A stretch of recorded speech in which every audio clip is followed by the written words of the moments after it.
देखो, बांग्लादेश में एक दलित नौजवान को कैसे जला दिया गया। आप लोग गाजा पट्टी में होने वाले किसी भी उस पर आंसू बहाते हैं, लेकिन आपकी जुबान से एक शब्द नहीं निकल रहा है, क्योंकि एक दलित नौजवान मारा गया बांग्लादेश में, और उस नौजवान के मरने पर आपकी जुबान सिल चुकी है, क्योंकि आप उसको केवल वोट बैंक के रूप में इस्तेमाल करते हैं। ये राजनीति नहीं है पांडे जी, ये राजनीति नहीं है, ये वो सच्चाई है जो आपकी तुष्टीकरण की नीति है, जिसके कारण बांग्लादेश बना है। अगर बांग्लादेश पाकिस्तान नहीं बना होता, इस तरीके से हिंदू नहीं जलाया होता, और जलाता तो फिर उसकी क्या दुर्गति होती या वह भी जानता। ये सुरक्षा की गारंटी, वहां मारे जा रहे हैं हिंदू, आप लोग नहीं बोलेंगे। एक कैंडल मार्च निकाल के चलते हैं गांजा के मुद्दे को लेकर के, लेकिन पाकिस्तान और बांग्लादेश में हिंदू मारा जाता है तो आपके मुंह बंद हो जाते हैं, क्योंकि मरने वाला हिंदू है, दलित है, आप बोलेंगे नहीं। और यही सच्चाई है। निंदा प्रस्ताव पारित होना चाहिए, और यह प्रस्ताव नेता विरोधी दल की तरफ से आना चाहिए कि इस घटना की हम भर्त्सना करते हैं, और बांग्लादेश सरकार को इस बात की चेतावनी देता हूं। और इसीलिए हम कह रहे हैं, नोट करना, ये चीजें होनी चाहिए, और हमारा भी प्रयास होना चाहिए।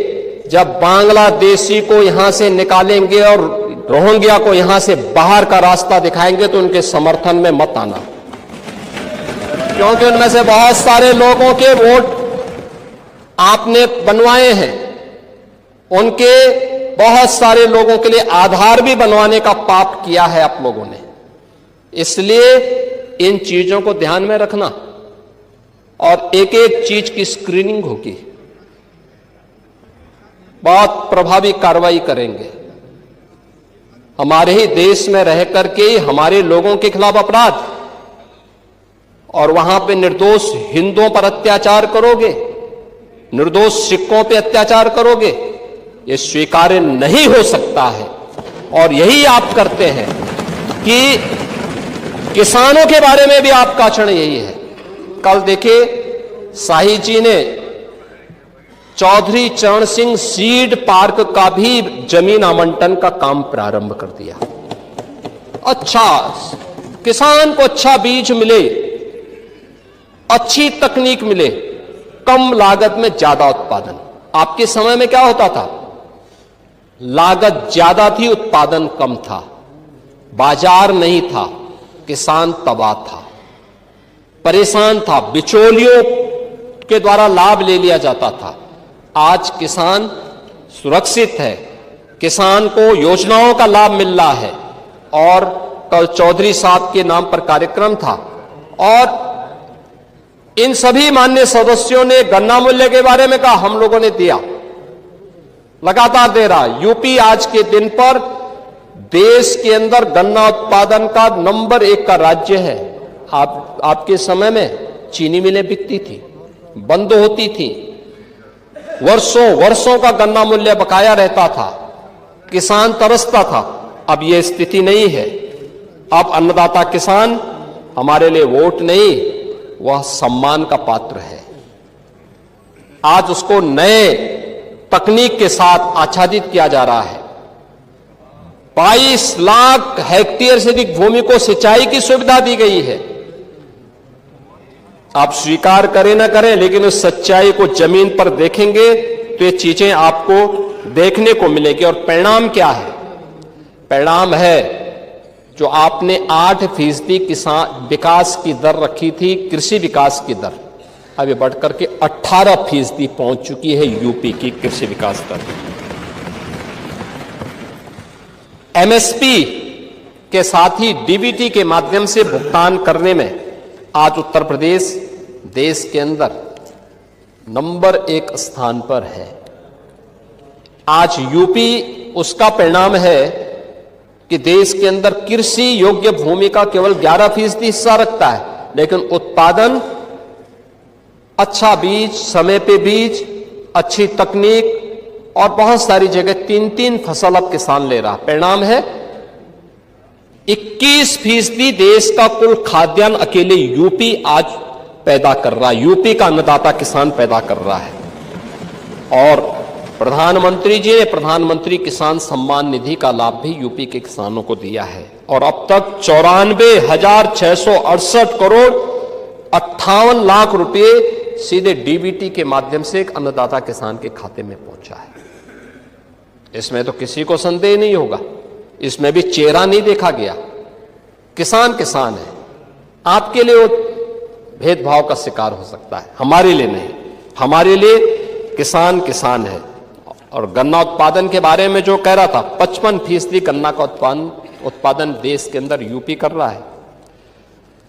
यूपी के अंदर इथेनॉल उत्पादन में जो केवल 41 करोड़ लीटर था, आज 182 करोड़ लीटर इथेनॉल का उत्पादन अकेले यूपी कर रहा है। यूपी के अन्नदाता किसानों के माध्यम से हो रहा है। आज हमारे पास एक्सप्रेसवे, लॉजिस्टिक पार्क, किसानों की उपज को राष्ट्रीय और अंतर्राष्ट्रीय बाजार तक पहुंचाने के लिए एक बेहतरीन कनेक्टिविटी भी हमारे पास है। एग्रीकल्चर वैल्यू चेन के लिए स्टोरेज है, प्रोसेसिंग सेंटर है, कोल्ड चेन इंफ्रास्ट्रक्चर है और बड़े पैमाने पर आज यूपी के अंदर इस फील्ड में इन्वेस्टमेंट भी हो रहा है। हमने यहां पर हर खेत को पानी देने के जिस लक्ष्य को आगे बढ़ाया है नहरों के माध्यम से, तो देश के अंदर 86% सिंचित भूमि अकेले यूपी के पास है। यूपी सर्वाधिक सिंचित भूमि रखता है देश के अंदर। नहरों का, पाइपलाइन का, माइक्रो इरिगेशन का और तमाम बड़ी परियोजनाओं के साथ ही पीएम कुसुम योजना के माध्यम से भी 94,000 अन्नदाता किसानों को सोलर पैनल उपलब्ध करवाए गए हैं। और मैंने पहले कहा, किसानों को फ्री में बिजली, 16 लाख किसानों के ट्यूबवेल के बिल माफ करके सरकार उसके लिए पैसा उपलब्ध करवाती है। किसान आज उन्नत बीजों, प्राकृतिक खेती, ड्रोन, जलवायु और के अनुकूल आधुनिक तकनीक, इन सभी के माध्यम से आज खुशहाली से उत्तर प्रदेश के कृषि विकास दर को बढ़ाने की दिशा में तेजी के साथ आगे बढ़ चुका है। और यह एक बड़ी दिशा में अच्छा कार्य हमारे अन्नदाता किसानों के द्वारा किया जा रहा है। महोदय, अन्य क्षेत्रों में भी उत्तर प्रदेश ने काफी बड़ा काम किया है। यानी गाय का दूध पीते हैं ये लोग भी, लेकिन गाय को दूध पीने के बाद छोड़ देते हैं। अब आपके वैसे भी आदत खराब है, कोई बूढ़ा हो जाता है उसको छोड़ देते हैं, निकाल देते हैं। लेकिन हमारी सरकार ने तो हर एक का हम ध्यान रखते हैं। 16 लाख से अधिक गोवंश के लिए गो संरक्षण स्थल बना करके सरकार कार्य कर रही है और 1,500 रुपये एक गाय का अन्नदाता किसान अगर पालता है अपने घर में तो उसका वेरिफिकेशन करने के बाद भुगतान सरकार कर रही है। परिणाम है दुग्ध उत्पादन में अग्रणी राज्य है। स्मार्ट खेती, मिलेट्स यानी श्री अन्न की खेती के विस्तार में भी उत्तर प्रदेश ने देश के अंदर अग्रणी स्थान बनाया है। और संजय निषाद हैं, इन्होंने पांडे जी को कभी बुलाओ अपने यहां मछली खाने के लिए। मत्स्य उत्पादन में भी उन्होंने दुगने हैं। पांडे जी मछली खाएंगे? रहे हैं ना? नहीं, मैं छीन के नहीं। आपके यहां आते कि नहीं आते हैं? हैं? अच्छा, आपके वोट बैंक को भड़काते हैं। भड़काते नहीं होंगे, खिलाते होंगे। खिलाइए लेकिन पिलाइए मत। महोदय,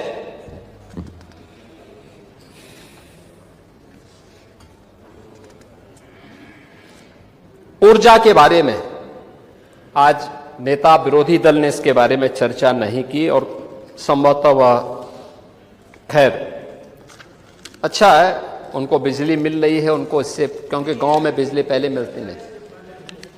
अच्छा, आप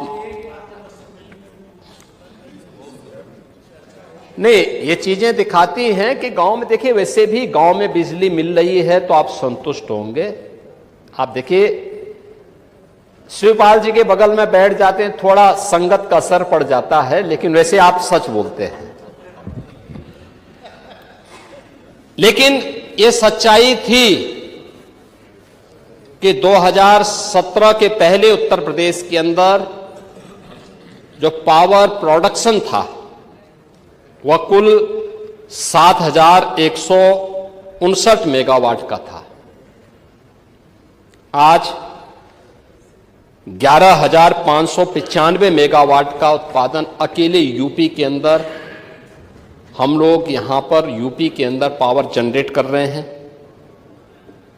अभी हाल ही में जो हमारी अभी कुछ प्रारंभ होने जा रही है, इसमें से 6,541 मेगावाट की नई परियोजनाएं हमारी बहुत जल्दी उत्पादन शुरू कर देंगी, जिसमें घाटमपुर, खुर्जा, अनपरा ई, ओबरा डी, मेजा, इन सब की भी 6,541 मेगावाट के अतिरिक्त इससे हमें मिलेगी। यानी आने वाले समय में अकेले यूपी 18,136 मेगावाट बिजली का उत्पादन करेगा। पीएम सूर्य घर मुफ्त बिजली योजना में 1 गीगावाट की सोलर क्षमता हम लोगों ने हासिल की है और यूपी देश के अंदर अग्रणी राज्यों में इसमें है, जिसमें सोलर पैनल किसी भी घर में लगेगा तो उस घर की बिजली का खर्चा आधे से भी कम हो जा रहा है। अगर वो व्यक्ति उसको ठीक ढंग से देखभाल कर लेगा तो बहुत अच्छे ढंग से इसको आगे बढ़ाने में सरकार आगे कार्य कर रही है। सुरक्षा का परिणाम है कि जो पहले वोमेन फोर्स, महिला जो शक्ति थी, ये जो काम करती थी पहले, कामकाजी महिलाओं को काम करने का जो पहले स्कोप था 17 के पहले, वो केवल 13% था।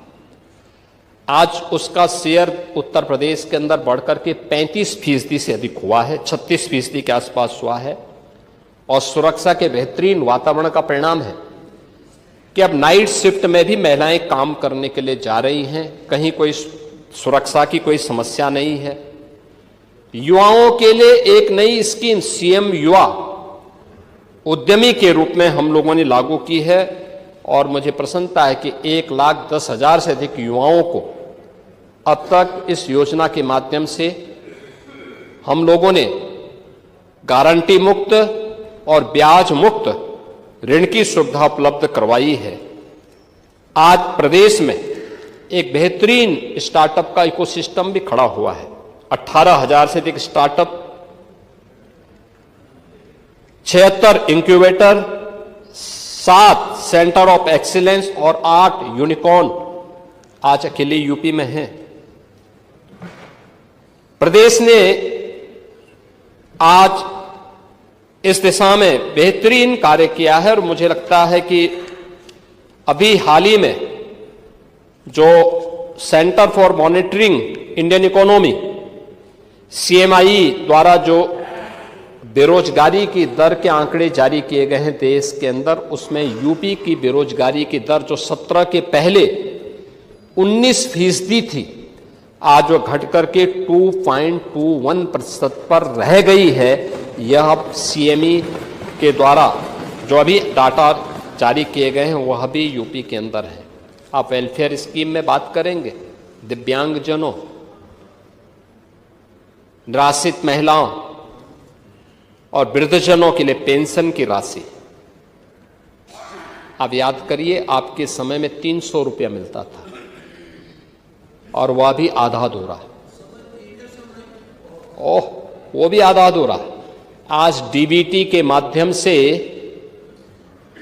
हम 1,06,00,000 परिवारों को 12,000 रुपये साल का पेंशन की सुविधा दे रहे हैं। डीबीटी के माध्यम से पैसा उनके खाते में जाता है।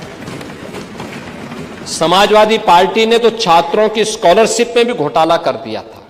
अनुसूचित जाति जनजाति के छात्रों की स्कॉलरशिप रोक दी थी और अब तो सरकार ने तय किया है कि छात्रवृत्ति दीपावली के पहले और जो बचेंगे वह गणतंत्र दिवस के पहले उन छात्रों को प्राप्त हो जानी चाहिए।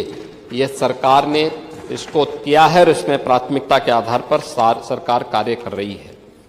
आज प्रदेश के अंदर जो सरकार के द्वारा कार्य प्रारंभ किए गए, इसमें स्वास्थ्य के नए, उसमें मेडिकल कॉलेजेस की संख्या अब बढ़कर के यूपी के अंदर यह 81 हो गई है। आपके यहां भी मेडिकल कॉलेज है माधव बाबू के नाम पर। सदन में बोलते हुए मुख्यमंत्री योगी आदित्यनाथ ने विपक्ष के विधायकों को तो आईना दिखाया ही सिखाया और साथ ही साथ उन्होंने विपक्ष के विधायकों को यानी कि सपा के उन विधायकों को ये भी कहते हुए लताड़ा कि आप गाजा में हमले के समय में बोलते हैं, लेकिन जब एक दलित, जब एक हिंदू की हत्या होती है और बांग्लादेश जैसे देश में भी हमारे हिंदुओं का शोषण होता है तो आपका एक शब्द भी नहीं निकलता है। इसके साथ साथ उन्होंने उत्तर प्रदेश सरकार में की जाने वाली उपलब्धियों का ब्यौरा देते हुए ये बताया कि सूर्य बिजली घर योजना के माध्यम से कई सारे लोग अपने घरों में ही बिजली बना रहे हैं, आधी बिजली का कंजम्पशन हो रहा है। और इसके साथ साथ पीएम कुसुम योजना के तहत कई सारी योजनाओं के बारे में भी उन्होंने चर्चा करते हुए किसानों को हुआ, डीबीटी के माध्यम से पैसे का हस्तांतरण हुआ या फिर छात्रों को छात्रवृत्ति के मामला हुआ। साथ साथ उन्होंने ये भी बताया कि किसानों की कृषि योग्य जो जमीन है वो भी उत्तर प्रदेश में कम है, लेकिन उसकी जो पैदावार है, उसकी जो बढ़त है, वो प्रदेश के साथ साथ देश में भी नंबर 1 की कैटेगरी में आती है। तो मुख्यमंत्री योगी आदित्यनाथ ने उत्तर प्रदेश में की जाने वाली उपलब्धियों का ब्यौरा देते हुए विपक्ष के विधायकों को आईना दिखाया और साथ साथ अपनी उपलब्धियों के बारे में बताकर ये कहा कि प्रधानमंत्री के सहयोग से हम लोग देश में तेजी से काम कर रहे हैं और प्रदेश को आगे बढ़ाने का काम कर रहे हैं। उन्होंने ये भी कहा कि विपक्ष के लोग चाहे जितना भी हल्ला मचा लें, उन फर्जी वोटरों को हम चुन चुन कर बाहर निकालेंगे और उस समय विपक्ष के विधायक और विपक्ष की जो समाजवादी पार्टी के लोग हैं वो लोग उस समय विद्रोह और विरोध ना करें। तो दोस्तों, उत्तर प्रदेश सरकार के मुख्यमंत्री योगी आदित्यनाथ के इस बयान के संबंध में, उनकी इस ब्यौरे के संबंध में और उस उपलब्धियों के संबंध में आपका क्या कहना है? आप कमेंट करके अपनी राय और अपने विचार जरूर बताएं। डीबीटी के माध्यम से लोगों को डायरेक्ट उनके खाते में पैसा मिल रहा है, किसानों को उनकी किसान सम्मान निधि का पैसा मिल रहा है, पीएम कुसुम घर योजना के माध्यम से बिजली बन रही है और देश में अधिकतर लोग अब अपने घरों में सौर ऊर्जा के माध्यम से बिजली का अच्छा प्रोडक्शन कर रहे हैं। और ये सारी चीज़ें देश के साथ साथ प्रदेश के विकास के लिए बहुत ज़रूरी हैं और इनके बारे में योगी आदित्यनाथ ने सदन में ब्यौरा दिया। तो एक नई सच्ची घटना लेकर एक और नई प्रस्तुति के साथ हम आपसे फिर मिलते हैं। तब तक के लिए आप सभी का बहुत बहुत आभार इस वीडियो को यहाँ तक देखने के लिए। Thanks for watching this video.